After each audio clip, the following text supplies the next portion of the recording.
But చాలామంది జోగి రమేష్ కానీ, మరి అవినాష్ కానీ, ఇంకా చాలామంది ఋషులు ఎక్కువ ఉన్నారు. సురేష్, అవినాష్, రమేష్, ఇలాంటి ఋషులు అందరూ హుష్ గప్ అయిపోయారు. దొరకరా? నిజంగా పోలీసు పట్టుకోవాలి అనుకుంటే అంత కష్టం. మరి సాక్షాత్తు ముఖ్యమంత్రి గారి, సరే అప్పటి ప్రతిపక్ష నాయకుడు, ఇప్పుడు ముఖ్యమంత్రి గారి ఇంటి మీద దాడి చేసిన వాళ్ళని పట్టుకోండిరా అంటే, రూలింగ్ పార్టీ ఆఫీస్ మీద దారుణంగా దాడి చేసిన వాళ్ళని పట్టుకోండిరా అంటే, కోర్టు ఎటువంటి అడ్డంకులు లేకపోతే ఇంకా దొరకట్లేదు అంటే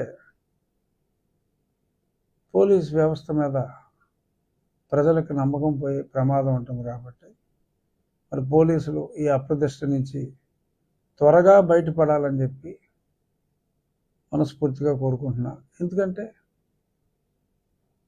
ఇంకా సీఎం గారి ఇల్లు ఆఫీస్ మీద దాడి చేసిన వాళ్ళు కూడా దొరకకపోతే ఆర్డర్ ఉందా లేదా అన్న అనుమానం వస్తుంది కదా. అలాంటి వాళ్ళు మనసులోనే మింగుకుని బయటికి చెప్పకపోవచ్చు. మీరైతే అడుగుతున్నారుగా, మరి ఖచ్చితంగా మీ జర్నలిస్టులు, సీనియర్ జర్నలిస్టులు అడుగుతున్నారు కదా. సో మరి అది జరగకుండా ఉండాలి.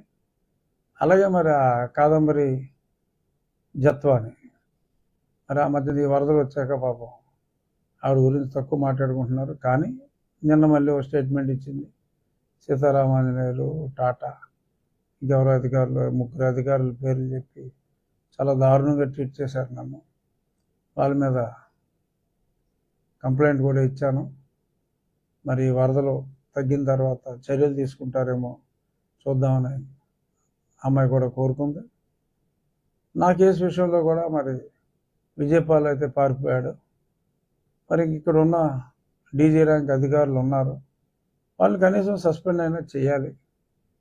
మరి వాళ్ళ సస్పెన్షన్ కూడా మరి ముఖ్యమంత్రి గారు ఈ వరద ప్రమాదంలో నుంచి అందరినీ కాపాడిన తర్వాత టేక్ కేర్ చేయవలసిన అవసరం ఉంది. మరి త్వరితగతిన అది చేస్తారేమో చూద్దాం. తప్పకుండా అవుతుందన్న ఆశాభావం ఉంది. ఇక మన ఊరు వరకు వచ్చేటప్పటికి గుమ్మలూరు, సిద్ధాపురం, చినమెల్లిపాడు, ఇక్కడ కొంచెం ములకుంది. ఆకివీళ్ళలో సమతానగర్ వరకు అంతే. ఎక్కడా కూడా రీహాబిలిటేషన్ చేసేసాం. ఒక 400 మంది వరకు ఎటువంటి ఇబ్బంది లేదు. రీహాబిలిటేషన్ దగ్గర భోజన ఏర్పాట్లన్నీ మనమే చూస్తున్నాం, ఎటువంటి ఇబ్బంది లేదు. ఇక్కడ కూడా ఊర్లోకి నీళ్ళు రాలా. కొంచెం వరి పొలాలు